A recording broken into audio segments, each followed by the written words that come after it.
do mundo vieste à terra para que eu pudesse te ver. Tua beleza me leva a adorar-te. Quero contigo viver.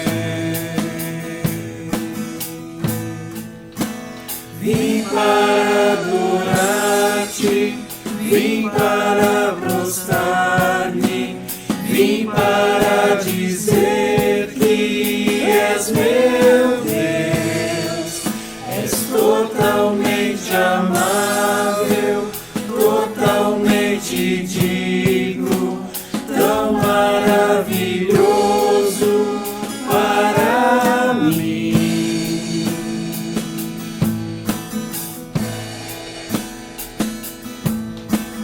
Eterno Rei, exaltado nas alturas, glorioso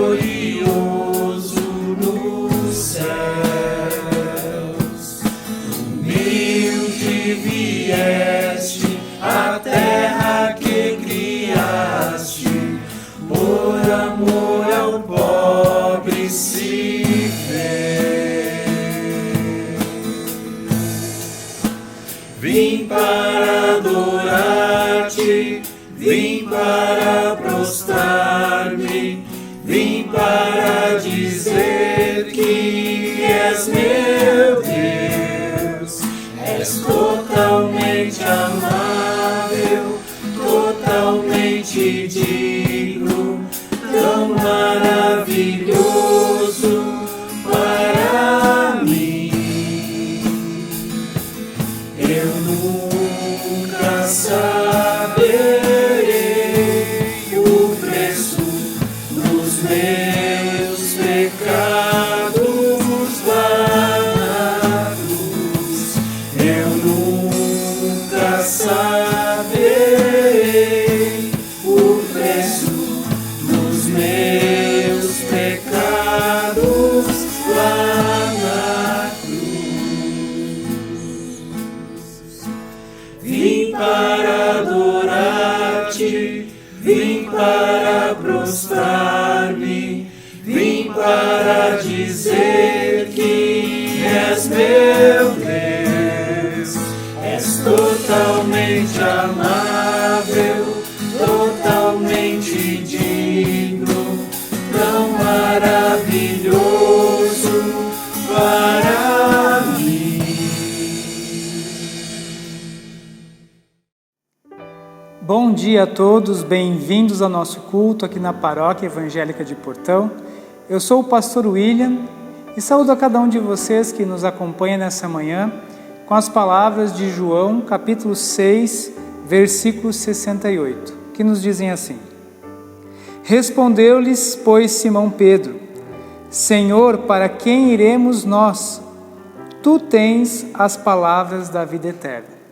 A confissão de Pedro hoje nos ajuda a mais uma vez renovarmos também a nossa confissão, a lembrarmos que nós encontramos em Cristo as palavras de vida eterna, a lembrar que nós encontramos em Cristo a fonte de água viva. Em Cristo encontramos o pão vivo que desceu do céu. Que nesse domingo nós possamos nos alimentar dessa palavra, fortalecer os nossos passos, para que possamos, mais uma vez, confessar que Cristo é o nosso Senhor e o nosso Salvador. Saúdo a todos com a paz de Cristo neste culto que é realizado em nome do nosso Deus, que é Pai, Filho e Espírito Santo. E que esse mesmo Espírito nos console nesse dia, nos conforte e nos exorte, para que nós possamos sempre confessar que Cristo é o nosso Senhor. Sejam bem-vindos ao nosso culto e que Deus te abençoe.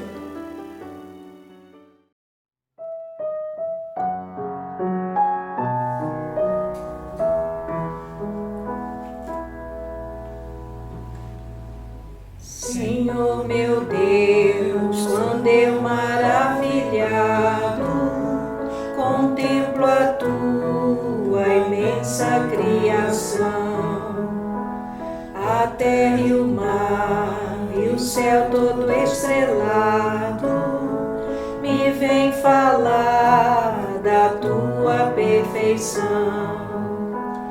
Então minha alma canto a ti, Senhor. Grandioso és tu, grandioso és tu.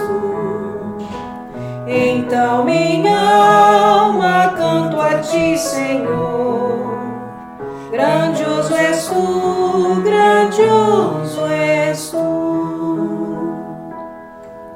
E quando eu penso quanto Deus me ama, que em meu lugar na cruz Jesus sofreu, a gratidão meu coração inflama, pois foi por mim que Ele padeceu. Então minha alma canto a ti, Senhor. Grandioso és tu, grandioso és tu. Então minha alma canto a ti, Senhor. Grandioso és tu, grandioso és tu. Tua palavra veio revelar-me o eterno alvo que devo alcançar. Com tantas bênçãos vem presentear-me, eternamente hei de te louvar. Então minha alma canto a ti, Senhor. Grandioso és tu, grandioso és tu. Então minha alma canto a ti, Senhor. Grandioso és tu, grandioso és tu. Grandioso és tu, grandioso és tu. Grandioso és tu, grandioso és tu.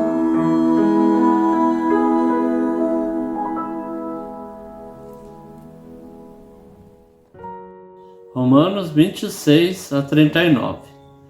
A intercessão do Espírito. Também o Espírito, semelhantemente, nos assiste em nossa fraqueza, porque não sabemos orar como convém. Mas o mesmo Espírito intercede por nós sobremaneira, com gemidos inexprimíveis. E aquele que sonda os corações sabe qual é a mente do Espírito, porque segundo a vontade de Deus é que ele intercede pelos santos. Sabemos que todas as coisas cooperam para o bem daqueles que amam a Deus, daqueles que são chamados segundo o seu propósito.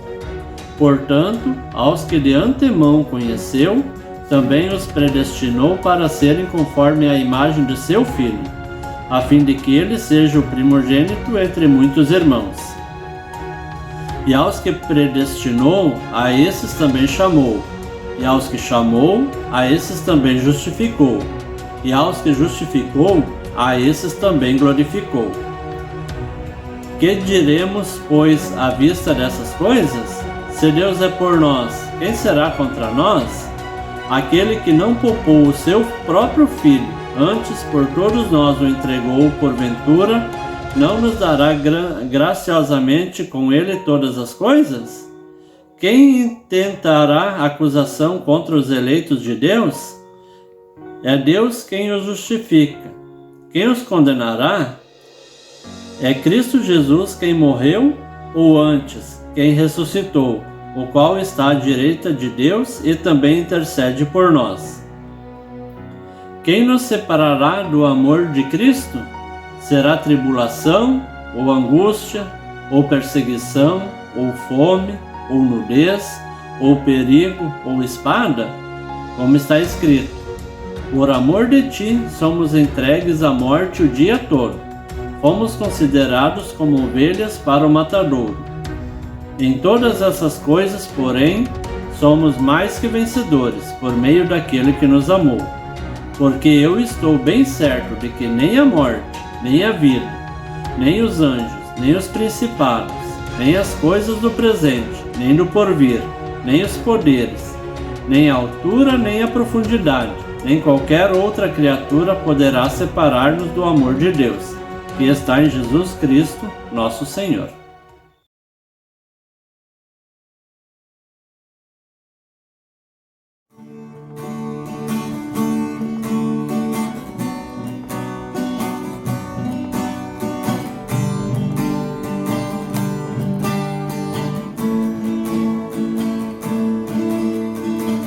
Celebrai com júbilo ao Senhor, todos os moradores da terra.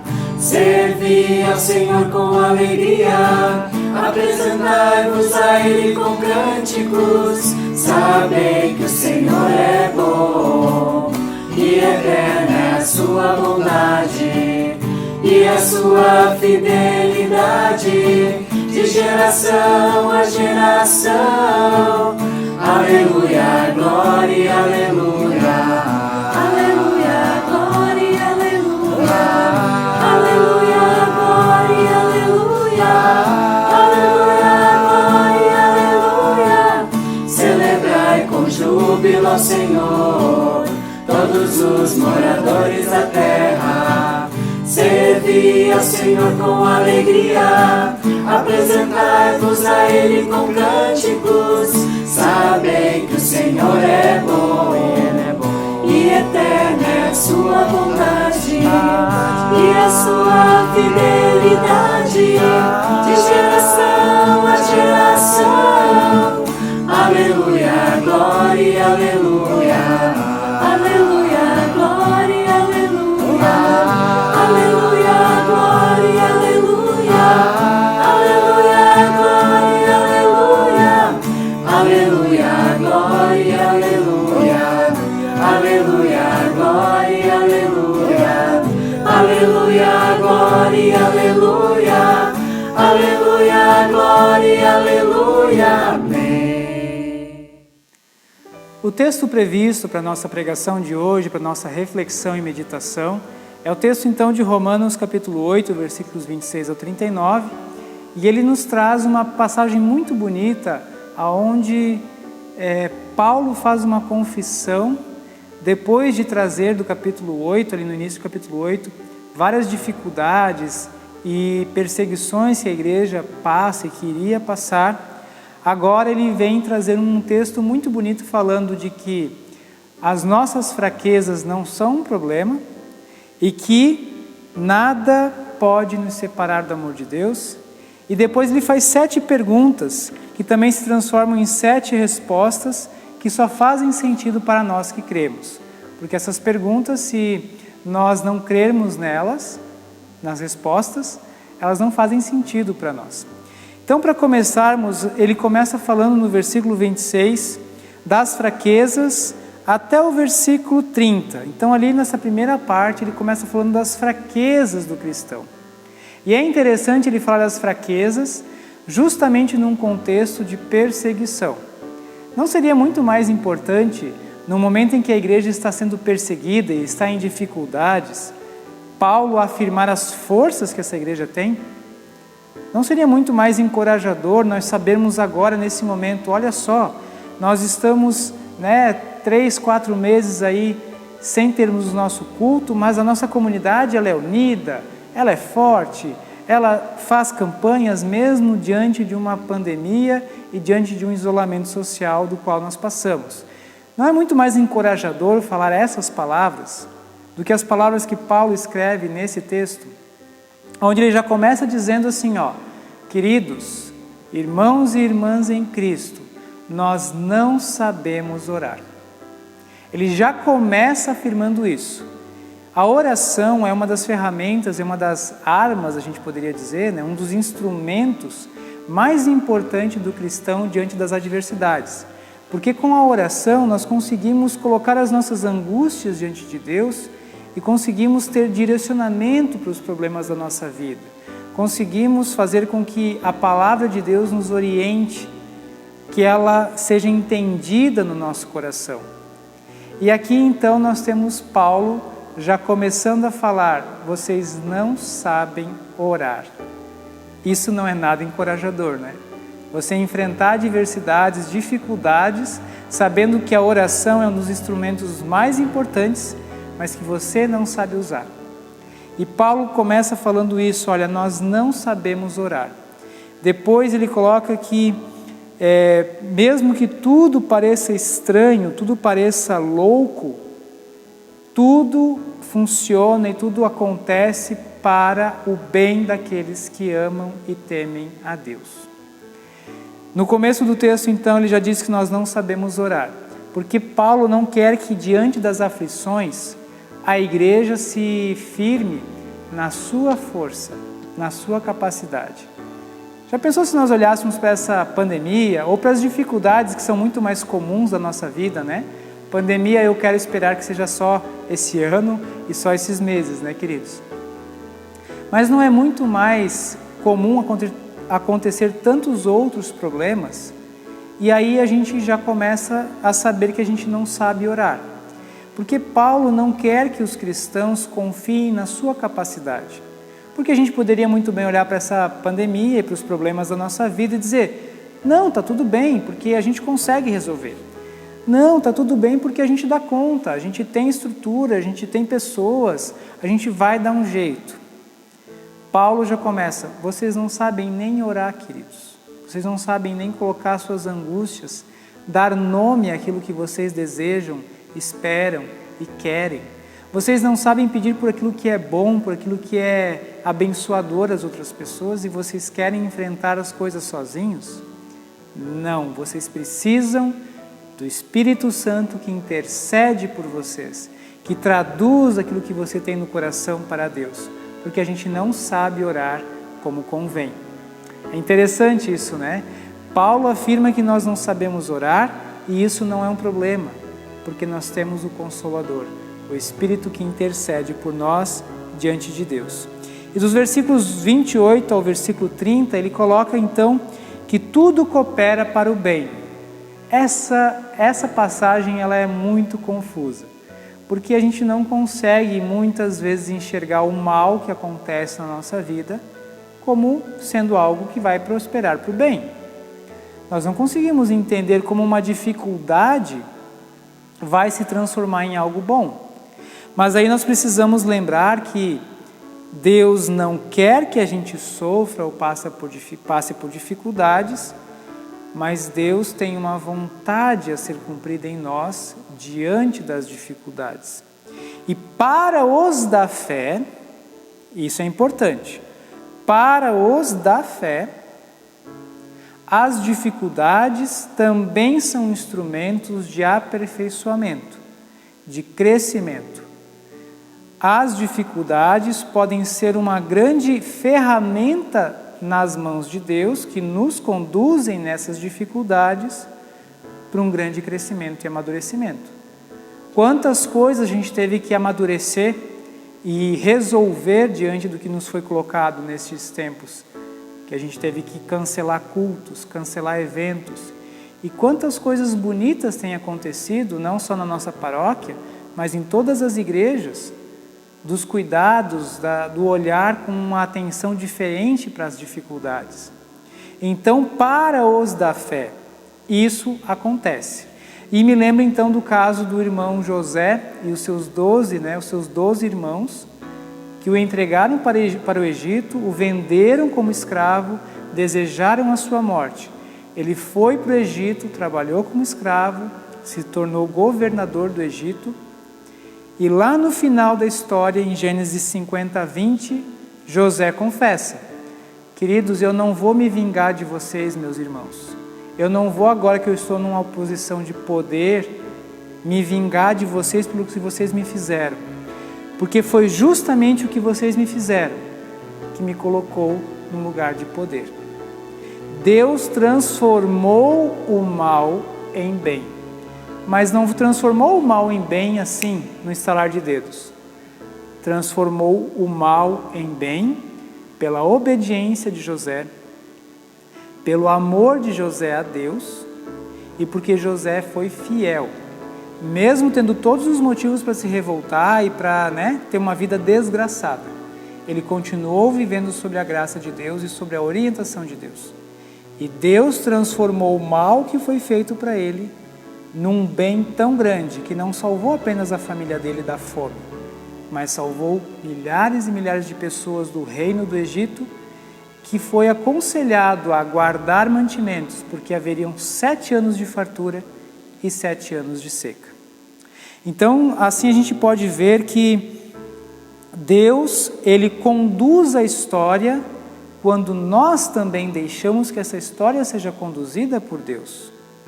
Se José fechasse o seu coração ali naquele momento, se os cristãos fechassem o seu coração no momento de perseguição e não entendessem que a perseguição que Roma iria causar aos romanos, que a perseguição que a igreja passou desde a Judéia até os confins da terra, na China, na Coreia, no Japão, em todos os continentes onde esse cristianismo foi crescendo, se os cristãos não tivessem essa certeza que o mal pode ser transformado em bem pelo poder de Deus, eles não teriam forças para continuar. E por fim, então, o texto de Paulo nos mostra que ele faz 7 perguntas e também 7 confissões que só fazem sentido aos que creem. E nessas 7 perguntas, ele responde a pergunta principal, né? Quem nos condenará? Se Deus é por nós, quem será contra nós? E essa é a confissão final, é um cântico de vitória, né? Um canto de triunfo. Queridos, nós vamos passar por aflições, tanto por causa da fé, quanto por causa da vida. A vida vai trazer as suas aflições e os seus problemas. Mas se Deus é por nós, quem será contra nós? Só que essas perguntas, né? Se Deus é por nós, quem será contra nós? O que diremos, pois, temos alguma condenação? Elas só fazem sentido para os que creem. Porque para os que não creem, eles sempre vão estar com a pergunta: se Deus é por nós, por que há tanta maldade? Por que há tanta violência? Por que há fome? Essa pergunta é a pergunta de pessoas que não compreenderam quem é o Deus a qual nós seguimos. É a pergunta que não entendeu qual é a profundidade e o tamanho do mal que o pecado faz na nossa vida. Não entenderam o que é a queda e não entenderam o agir de Deus na história, movendo as coisas ainda com misericórdia para o bem. E eu não quero que isso seja uma palavra vazia para você, que isso seja uma palavra bonita para você, porque às vezes você pode estar com dores, pode estar com enfermidades, pode estar em dificuldades financeiras devido a tudo que tem acontecido.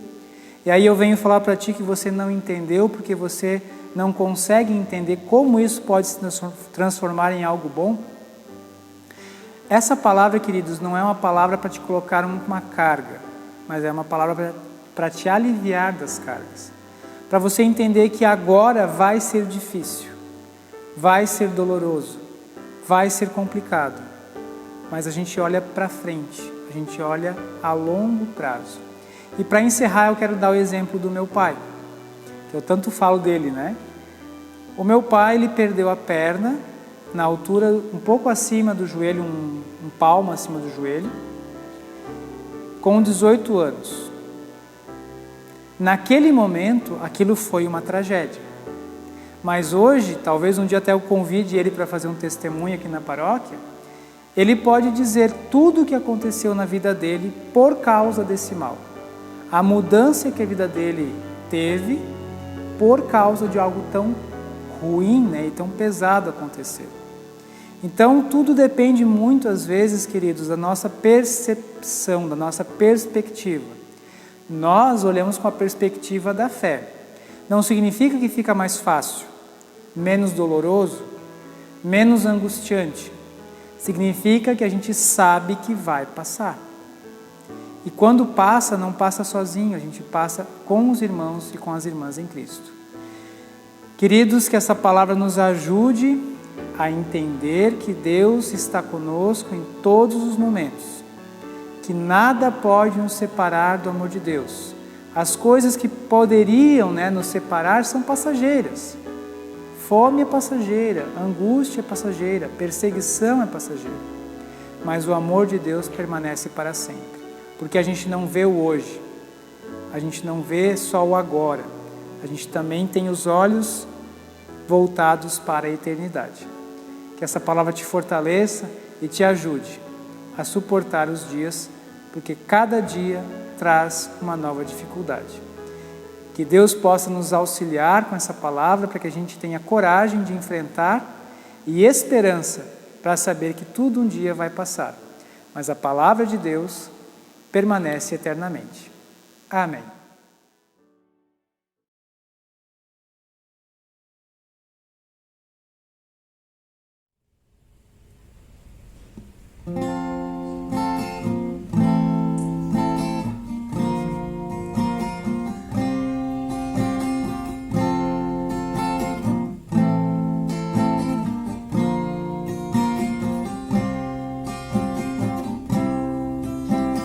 Quem me separará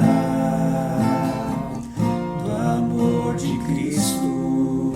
Será tribulação, angústia ou perseguição, fome ou nudez, perigo ou espada? Quem me separará do amor de Cristo?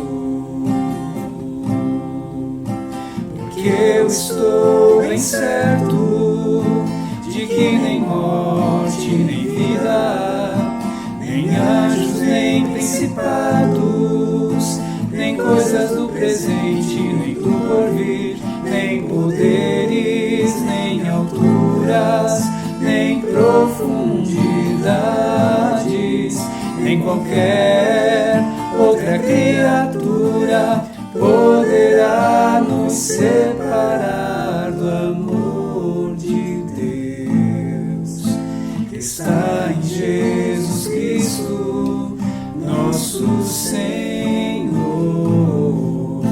que está em Jesus Cristo. Quem me separará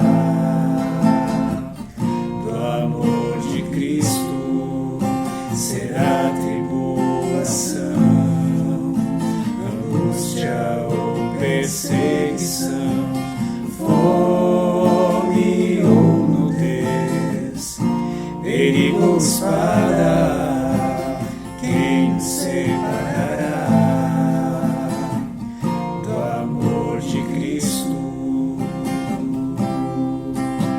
Porque eu estou bem certo de que nem morte, nem vida, nem anjos, nem principados, nem coisas do presente, nem do porvir, nem poderes, nem alturas, nem profundidades, nem qualquer outra criatura poderá nos separar do amor de Deus que está em Jesus Cristo, nosso Senhor, que está em Jesus Cristo. Nada poderá nos separar, nada poderá nos separar do amor de Deus que está em Jesus Cristo, nosso Senhor,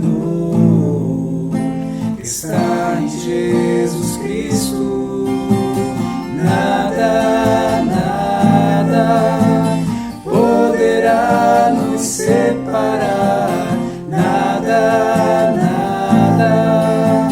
poderá nos separar do amor de Deus que está em Jesus Cristo, nosso Senhor, que está em Jesus Cristo.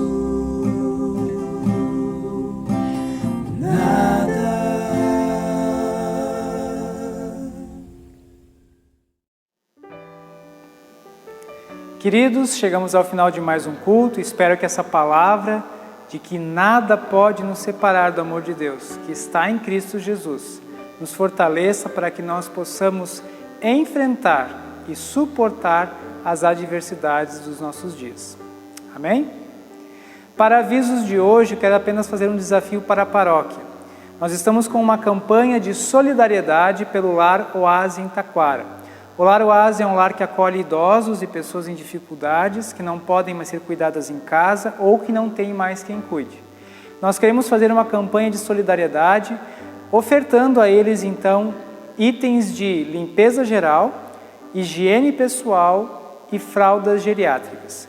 Itens de limpeza geral, aí nós temos água sanitária, diversos itens que você pode ver também para limpeza geral.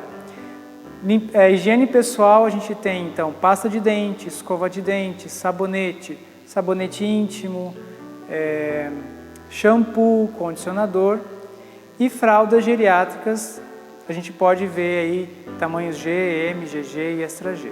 Então você pode, durante a semana, se organizar para levar isso ou para os presbitérios ou para as secretarias, tanto Secretaria da Paróquia como Secretaria da Comunidade de Portão, no caso, ou você pode deixar para o dia 2 de agosto, das 9 às 11 horas da manhã, nós faremos um plantão nos templos. Então, cada comunidade vai ter 1 ou 2 pessoas recebendo esses itens para depois nós encaminharmos para o Lar Oásis em Taquara, tá bom? Fica o desafio para que nós possamos nos envolver nessa ação solidária, nessa campanha solidária de ajuda ao Lar Oásis, que tanto precisa também de doações e de ajuda em todo o tempo, não só agora durante a pandemia, mas sempre que possível a gente tem feito e faz doações para lá, porque sempre precisa. Então, lembrando, no dia 2 de agosto, nós encerramos essa campanha de doações de itens de higiene pessoal, produtos de limpeza geral e fraldas geriátricas. Fica o desafio para cada um de nós podermos também ajudar nessa campanha. Queridos, que a paz do nosso Deus, que excede todo entendimento, esteja conosco, que nós possamos ficar na paz de Cristo, que está conosco em todos os dias e em todos os momentos, porque nada pode nos separar do amor de Deus. Fiquemos com essa palavra e que Deus nos guarde e abençoe. Amém.